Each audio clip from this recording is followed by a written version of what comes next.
Om Namo Bhagavate Vasudevaya. Om Namo Bhagavate Vasudevaya. Om Namo Bhagavate Vasudevaya. Então, nós estamos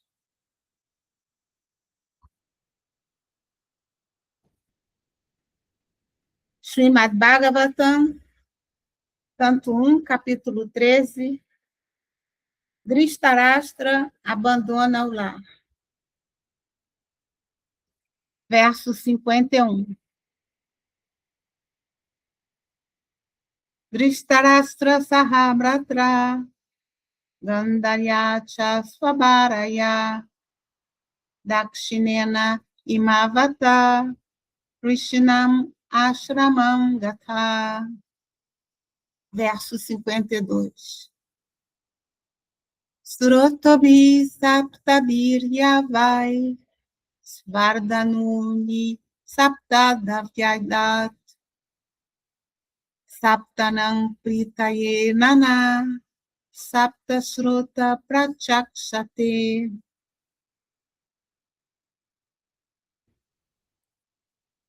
Tradução, verso 51. Ó rei, teu tio Dhritarashtra, seu irmão Vidura e sua esposa Gandhari foram para o lado meridional das montanhas dos Himalaias, onde se refugiam os grandes sábios. Verso 52. O lugar chama-se Saptasrota, dividido por 7, porque ali as águas do sagrado Ganges foram divididas em 7 ramos. Isso foi feito para a satisfação dos 7 grandes rishis. Repetindo, verso 51.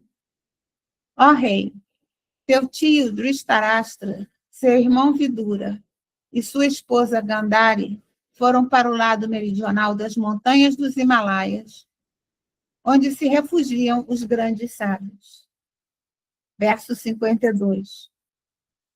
O lugar chama-se Saptasrota, dividido por 7, porque ali as águas do sagrado Ganges foram divididas em 7 ramos. Isso foi feito para a satisfação dos 7 grandes rishis. Hare Krishna.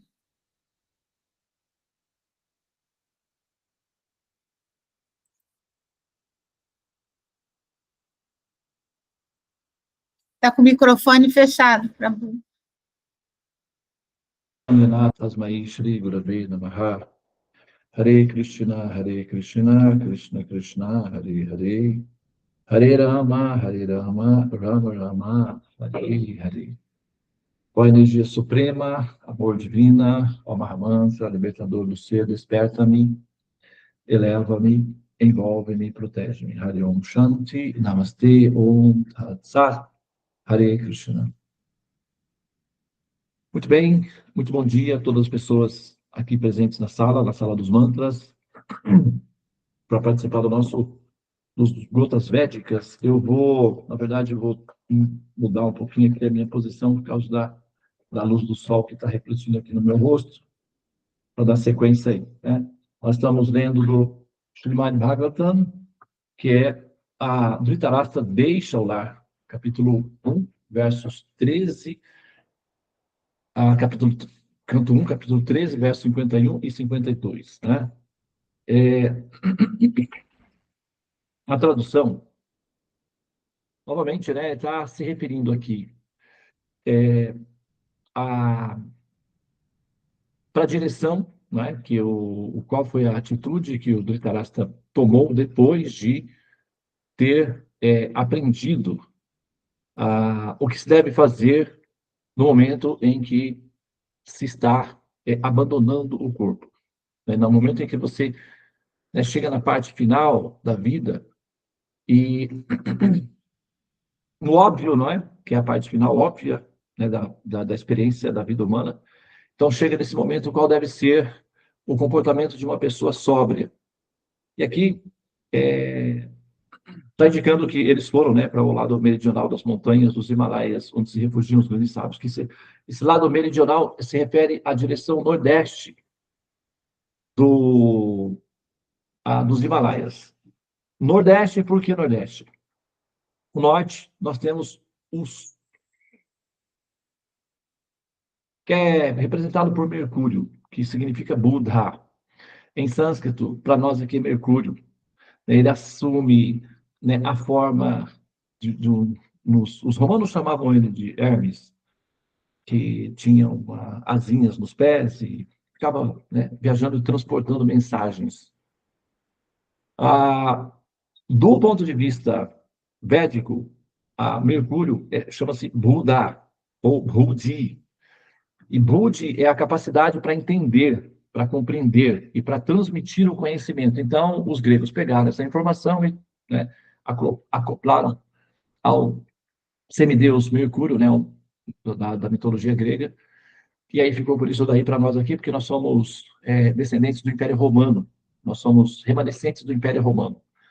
O Império Romano, né, continua mais vivo do que nunca, né? Quando nós comemos uma pizza, ou a maioria das palavras que nós utilizamos são resíduos remanescentes do Império Romano. Então, quando a gente fala Mercúrio, isso é remanescência do Império Romano. A palavra em sânscrito é Buddha, que significa a capacidade de entender, e isso é representado pela rede neural, né? Os correios, por exemplo, o sistema de comunicação, a internet é uma rede. O sistema neural é uma rede. Então, é por aí onde as informações são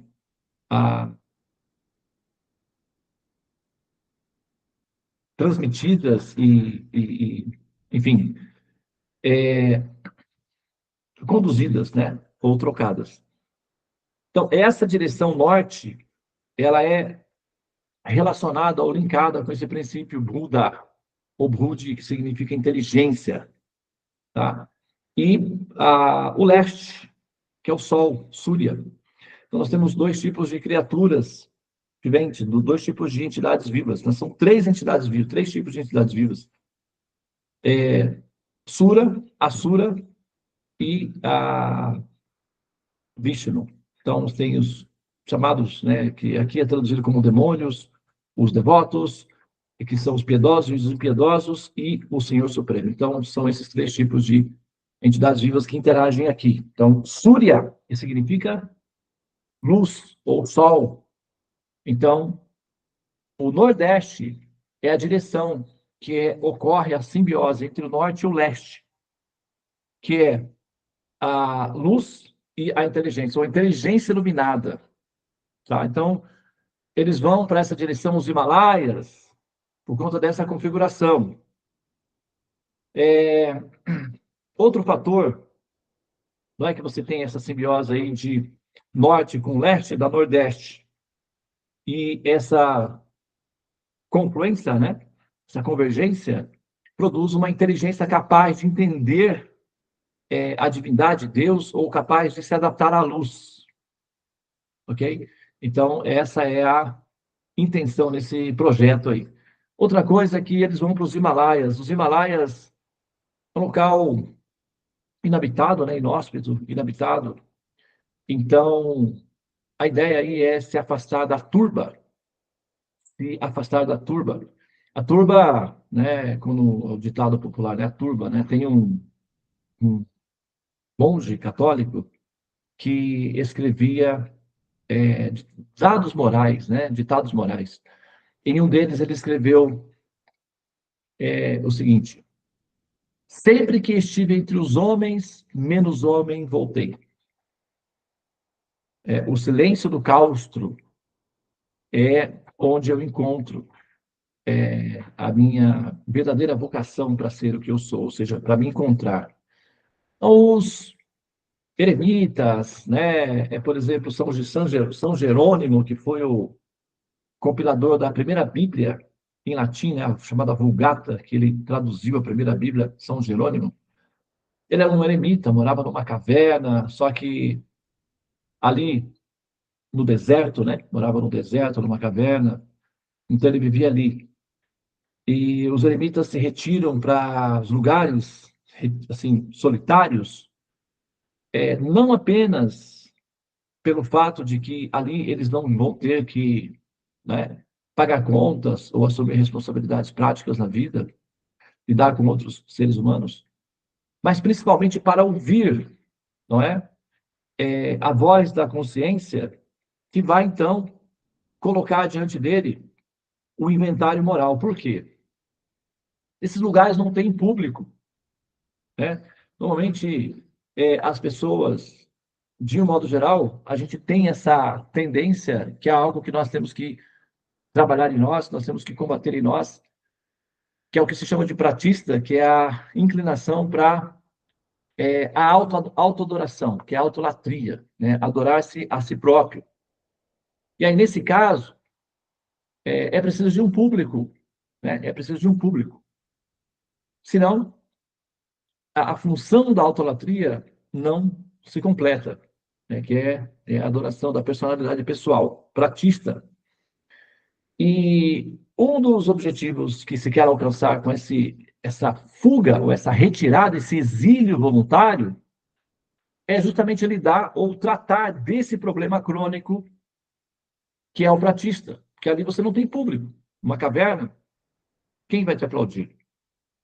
Os Himalaias não tem população, quem vai estar ali para, né,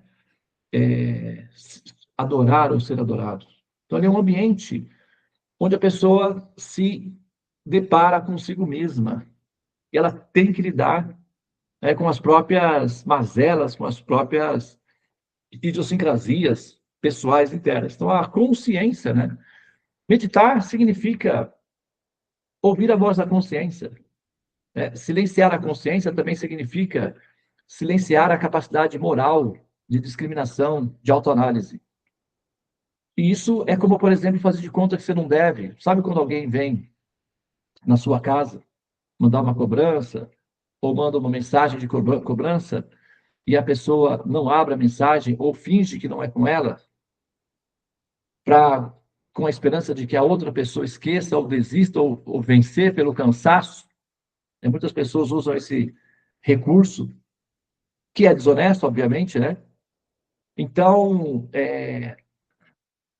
nesse caso, o silenciamento da mente é mais ou menos essa tentativa, né, de não abrir as mensagens de cobrança, porque não se quer ter o trabalho de lidar com aquelas dívidas, né? Quer-se apenas evitá-las. Então, uma forma de fazer isso é silenciar a consciência. Por isso que as pessoas gostam tanto do silêncio. Na hora de meditar, elas buscam o silêncio, né? Elas preferem o silêncio. É bom ter silêncio, acalmar a mente, mas se os problemas que afetam a consciência, se eles não forem equacionados na raiz, esse silêncio é paliativo. É igual analgésico para dor de cabeça para a pessoa que tem infecção no estômago, né? A dor de cabeça vem da infecção no estômago. Ela toma analgésico, passa a dor de cabeça, daqui a pouco volta de novo. Então, esse silêncio paliativo, circunstancial, ele é um truque da própria mente para escamotear-se, ou seja, para evitar o tratamento real, que fica mais abaixo, na raiz, no ego, né? Então, assim, a pessoa vai levando o seu modelo de vida. Então, no final da vida, as pessoas são convidadas a se retirar para fazer um reinventário moral, pessoal, antes da partida. E não deixar isso para o momento da morte, porque as pessoas costumam se arrepender no momento da morte. Na hora que estão morrendo, aí vem os arrependimentos. Esse arrependimento, no momento da morte, ele é válido, mas ele tem um valor muito reduzido. Ele tem um valor muito irrisório em relação ao montante da dívida moral, dos prejuízos que nós causamos para a humanidade enquanto nós interagimos com ela. Então, a teoria de que o inferno são os outros é uma teoria egocêntrica, egoísta, infantil. É uma síndrome do Peter Pan. Talvez o pensador, o Sartre, não se desse conta de que isso apenas viabiliza uma infantilidade adolescente, de evitar a responsabilidade que se tem pelas próprias ações. Então, aí o inferno são os outros, que é a técnica do vitimista, né, que se apoia na sua própria imagem pessoal autólatra e transfere o ônus da responsabilidade para o restante do mundo. Então, aí fica meio, assim, conivente fazer isso daí. Mas funciona? Né? Será que funciona realmente do ponto de vista prático da vida real? Ele pode funcionar do ponto de vista virtual, em que a pessoa evita o reinventário moral. Mas na hora em que o algoritmo tem que fazer a análise final do coeficiente de dados, de produtividade, será que o algoritmo vai pensar da mesma forma que o pensador, que o proponente? Será que a máquina, será que o universo vai cooperar com esse raciocínio? Ou o universo tem um raciocínio independente à parte disso? Se as leis do karma forem justas e racionais, então certamente o universo tem uma linguagem e uma técnica independente, não é, do egocentrismo dos jogadores individuais, que não assumem a responsabilidade técnica pelo mal-estar causado ao mundo por ele próprio. Então, ele tira esse valor da conta e, no final, ele sai no lucro, mas a conta não fecha na Receita Federal final. E o leão, o leão do karma vem furioso, né, requisitar a sua parte, né, do processo aí, e para isso tem o renascimento e a morte, né? E a dor e as doenças são parte integrante desse processo, porque a dor nos humilda, a dor nos torna humildes, né? As doenças, por si só, elas não dizem nada. O que diz realmente é o desconforto e a dor que elas causam. Tem pessoas que têm uma doença e falecem de repente, do nada. Então, a doença em si, ela não tem uma função ainda didática. É a dor e o desconforto que ela causa, que nos cura, que nos humilda, que nos eleva, que nos purifica. Então, é a dor. E por isso que a dor é necessária para purificar a nossa consciência espertalhona, né, que evita fazer esse reinventário moral. Então, é dito que aqueles que erram é porque são humanos, né? Os humanos erram, faz parte do processo de aprendizagem, errar é humano. Isso é verdade.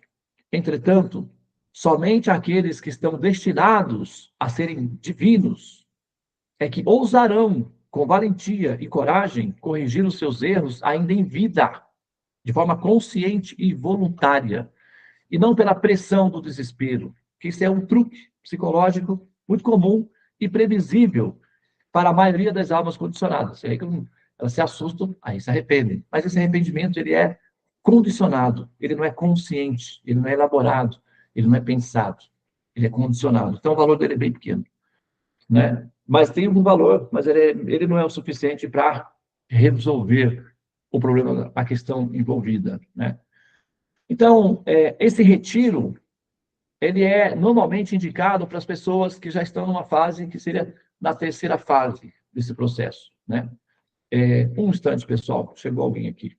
Preciso... Estou na sala ainda? Está sempre. Estou na sala, né? Me equivoquei aqui. Tá. Não, estou na sala ainda. Agora, nós podemos perguntar o seguinte, né? Nós podemos levantar a seguinte situação aí, ou a seguinte questão. Como é que você sabe, né? A gente não sabe qual é o final da vida. A gente não Nós não sabemos exatamente qual é esse final. De repente, uma pessoa está na terceira fase, que tecnicamente é a parte final da vida, mas ela se estende muito mais do que outras pessoas. Então, não há. Então, em todo momento, nós estamos na fase final. Como, né, o Renato Russo cantou na canção dele. Então, é preciso amar as pessoas como se não houvesse amanhã, porque se você parar para pensar, na verdade, esse amanhã não há garantia de que há esse amanhã, né? E se você parar para pensar, na verdade, esse amanhã não há. Nós não temos. Não há essa garantia. O sol vai voltar amanhã, é verdade. Mas nós, nem tanto. Então, nós temos que considerar a possibilidade de que a gente não tenha esse amanhã. Isso é proatividade, é ser precavido. É simplesmente uma questão de ponderação e de bom senso. Ser precavido. Não é necessário paranoia em relação a isso. Entretanto, é necessário uma precaução, tá? Como, por exemplo, a... imagina que você é uma professora, porque apesar de nós não sermos competentes suficientes para resolver os problemas, ou até mesmo para refazer os nossos erros, ou corrigir a nossa consciência, o nosso reinventário moral, ele pode ser apenas um rascunho. Ele pode ser apenas uma tentativa, um rascunho inacabado, inclusive. Mas olha, imagina só. Imagine que você é uma professora, numa sala de aula. Tá? Você tem um aluno, né? Esse aluno, ele é esforçado. Ele não consegue fazer os exercícios. Ele faz errado, rabisca, tenta de novo, erra. Ele passa o tempo todo tentando, rabiscando, errando. Você vai, corrige, ensina, ele tenta e não consegue. Qual é o seu sentimento em relação a essa pessoa, esse aluno? Você é professora de uma sala de aula com 30 alunos. Muitos conseguem fazer e tiram boas notas, etc. Alguns não fazem por preguiça. Você sabe, você é professor, você sabe. Aqueles que são trapaceiros, aqueles que são embusteiros, aqueles que são, né, melindrosos, daqueles que são bons, daqueles que são práticos, daqueles que conseguem resolver os assuntos, e aqueles que querem, mas não conseguem. Você conhece as classes, você sabe distinguir entre elas. Você tem bom senso. Aqueles que se esforçam muito e às vezes não conseguem, você se compadece. Você quer ajudar essa pessoa, porque essa pessoa quer ser ajudada, ela quer ajuda, ela tenta se ajudar a si mesma e não consegue. E você, por compaixão, quer fazer por ela. Mas é porque ela se esforça. Nesse caminho, no caminho transcendente, na, na busca pela ascensão, e por ascensão deve-se entender a cessação do ciclo de repetidos nascimentos e mortes. Por ascensão deve-se entender a interrupção do processo de renascer. Isso é ascensão. Iluminar-se para ter uma brisa psicodélica infinita e ficar flutuando no espaço, isso é uma ilusão. Tá? Isso é uma utopia, uma ilusão, uma fantasia psicológica que se pode conseguir com substâncias químicas ou endógenas. Muitas pessoas fazem isso com cogumelo, com ayahuasca, com peyote, com vários tipos de substâncias, com lírios, com flores, com plantas. Se consegue esse estado de sublimação psicológica e de bem-estar mental. A ascensão, e eu não estou dizendo, não estou criticando essas funções, essas ações, só estou dizendo que esse estado de espírito ilusório, fantasioso, de iluminação, se consegue de outra forma mais rápida. Só não é permanente. Porque a pessoa pensa em termos de iluminação, é um estado psicodélico permanente. Isso não procede. Ascensão, por ascensão, deve-se entender cessar do ciclo de repetidos nascimentos e mortes. Qualquer pessoa que não tenha isso na pauta e queira ascender ou queira iluminar-se ao mesmo tempo, não entendeu o que significa. Simples. A primeira etapa de se conseguir um objetivo é entender o que se quer, ou saber o que se quer. Saber o que se quer é a primeira e principal etapa do processo de se alcançar esse objetivo. Aquele que sabe o que está procurando, ao encontrar o objeto procurado, reconhece esse objeto e finaliza a busca. Aquele que não sabe o que procura, anda em círculos. Eventualmente, se esbarra, se depara com o objeto procurado, não o reconhece e continua procurando. Chama-se samsara essa redundância, a repetição, esse desconhecimento, essa ignorância do objetivo que se busca. Agora, se o propósito é apenas ter um estado mental, psicológico suspenso, a isso daí não significa necessariamente iluminação, só significa que a pessoa quer cessar a dor e o sofrimento. Iluminação, de fato, consiste em a pessoa identificar que essa condição de permanência dentro dessa simulação, dessa ilusão, dessa maia, tem que ser interrompida. A pessoa se iluminou. O que significa? Ela entendeu o que tem que ser feito. Tá? Então, esse movimento de retirar-se para os Himalaias, para as montanhas, etc., que é o arquétipo do protocolo que se pede, não é? Aos homens, aos sábios, aos retirantes, aos líderes, aos intelectuais, aos brahmanas, que são os líderes da sociedade, para que eles sejam norte para os demais. No nosso caso aqui, nós não temos essa prerrogativa, a gente não tem esse. Pode ser que alguma pessoa até viaje na Índia, vá para a Índia, faça uma viagem, uma peregrinação sagrada, máximo e volte. Sabe? De cada 1 milhão de pessoas, quantas pessoas realmente vão conseguir fazer esse trajeto e de se retirar plenamente? Então, esse é um caminho sugerido como referência. A essência fundamental desse retiro tem a ver com estar em silêncio para fazer o reinventário moral, para ouvir a voz da consciência, não para cessá-la. Para se arrepender em vida dos pecados e para projetar na consciência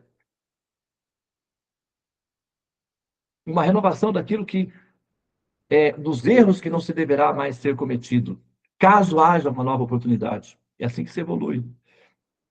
Aquele aluno lá na sala, que está tentando fazer o exercício e não consegue, quando termina o horário da prova, você pega aquele rascunho inacabado, cheio de tentativas, e você considera a tentativa como um acerto. E você tenta encontrar alguma forma ali de emancipar aquele aluno. Não porque ele acertou, mas pela tentativa dele. Já é um acerto, é o que você mais aprecia no ser. Porque você sabe que aquele aluno vai aprender. Que ele tem fibra, ele tem vontade de aprender. Ele vai aprender. Ele só não conseguiu fazer ainda, mas ele vai conseguir.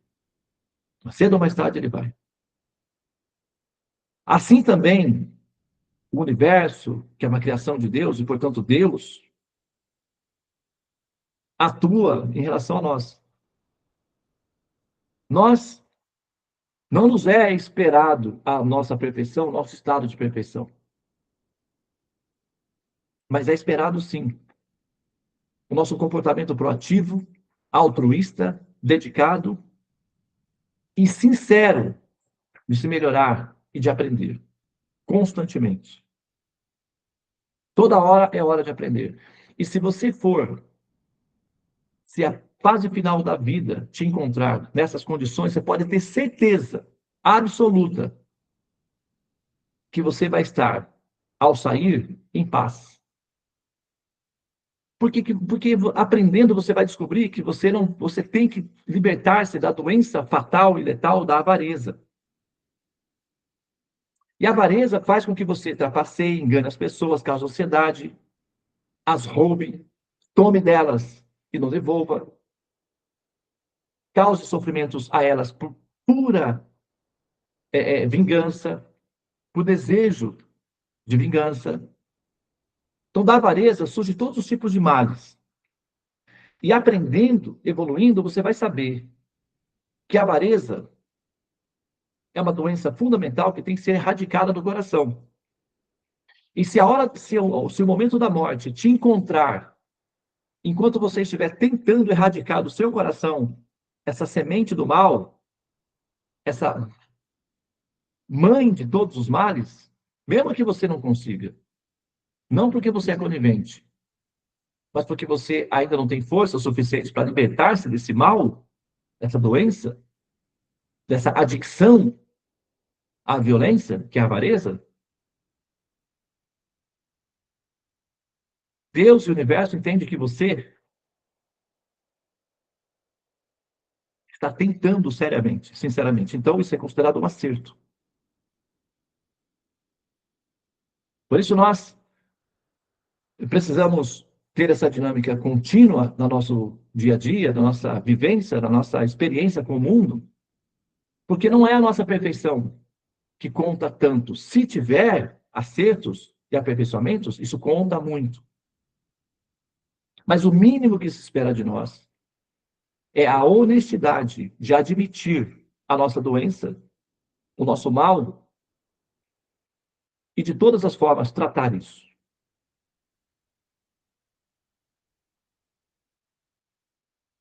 Usar todos os recursos possíveis. Essa peregrinação que você faz aos Himalaias, ao fundo da caverna, para encontrar esse ser lá escondido no fundo de si mesmo e retirá-lo dali, extirpá-lo dali,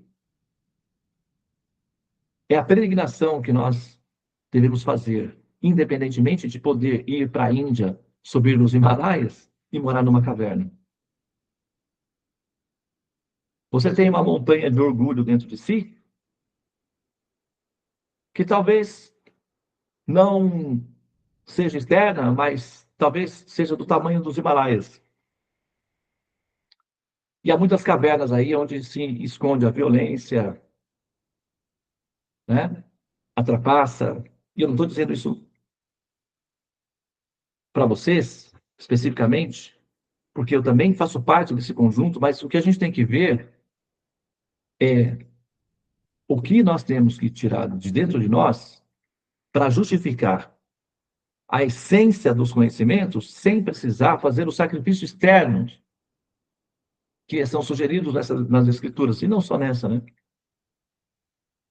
Quando Jesus, para você, para finalizar minha fala, né?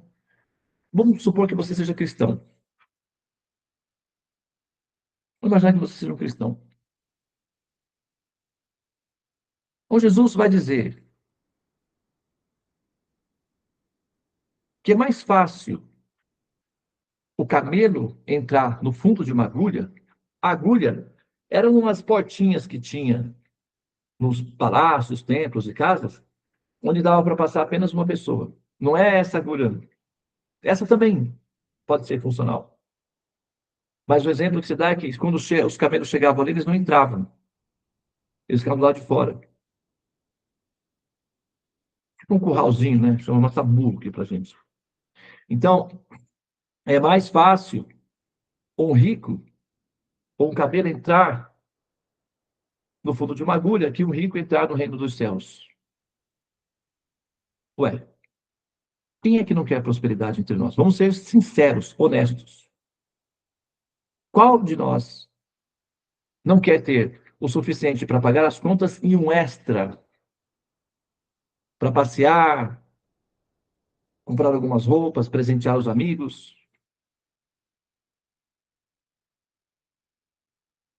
E o que é ser pobre? Do ponto de vista da interpretação, São Francisco de Assis era pobre. Se fez pobre. A Madre Teresa de Calcutá se fez pobre. Os monges, ascetas, retirantes, se faziam pobres. E você, que é cristão? Está fora do reino de Deus? Segundo a interpretação. Se essa for a interpretação literal, se não houver uma alternativa, então você está fora.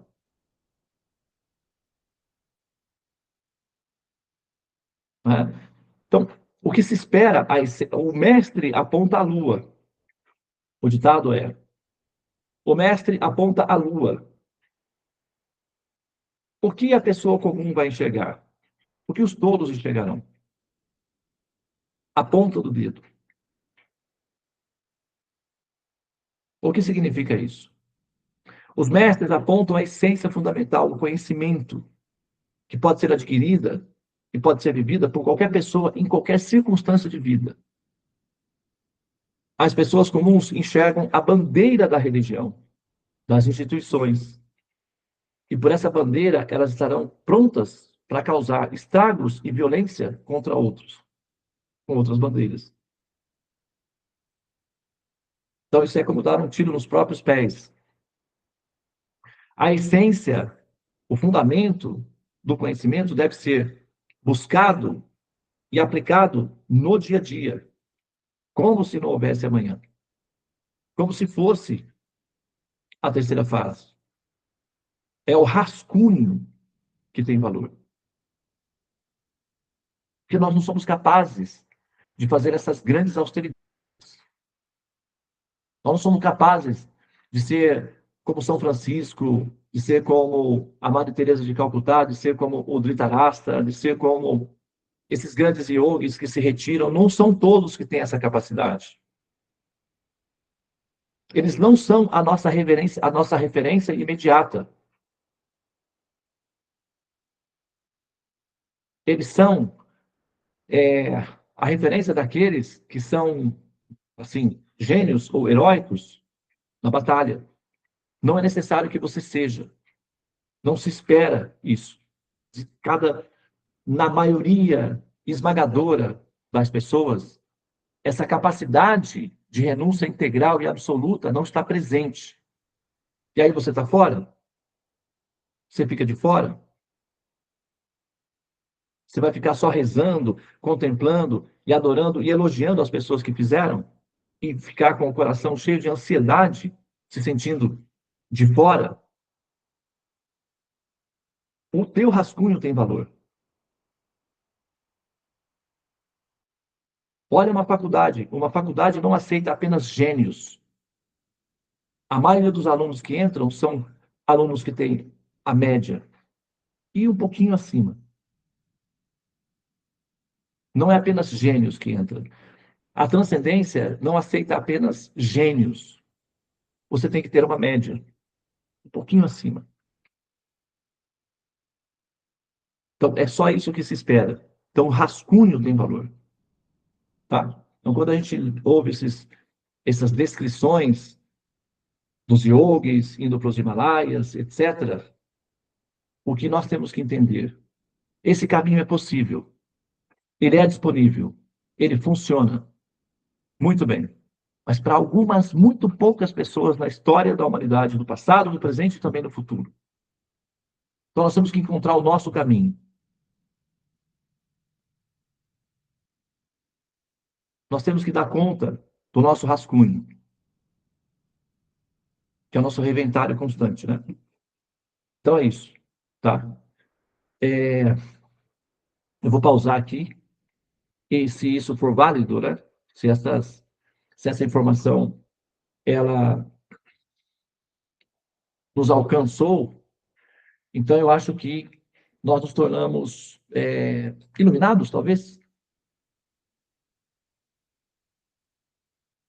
Essa seria uma definição de pessoa iluminada? Seria uma definição de pessoa santa? O que é uma pessoa santa ou pessoa iluminada? Uma pessoa iluminada é aquela que lança luz na própria escuridão interna, para saber onde tem que iluminar, onde tem que limpar. Uma pessoa santa é um pecador que não desiste jamais de vencer sobre os seus próprios pecados. Essa não seria a nossa condição? Aqueles que são sinceros e sérios e honestos são assim, mesmo que não sejam perfeitos. Então, esse é o nosso lugar. É aí onde nós estamos. E se o último dia, ou o dia final, ou o dia da sua saída, te encontrar com você fazendo o seu rascunho, sinceramente e seriamente, você pode ter certeza absoluta. Você terá paz no seu coração. Paz. Mas se ela te encontrar com você negligenciando, procrastinando e deixando para depois, você pode ter certeza, você já não tem paz agora. Nem tampouco terá naquele momento. Busque a paz. Você vai precisar dela na hora de fazer a sua transição. Ok? Muito bem, então eu vou pausar aqui. Namastê. Hare Krishna, Hare Krishna, Krishna Krishna, Hare Hare, Hare Rama, Hare Rama, Rama Rama, Hare Hare. Ó energia suprema, amor divina, ó Mahamanta, libertador do ser, desperta-me, eleva-me, envolve-me, protege-me. Hare Om Shanti, Namastê, Om Tat Sat, Hare Krishna.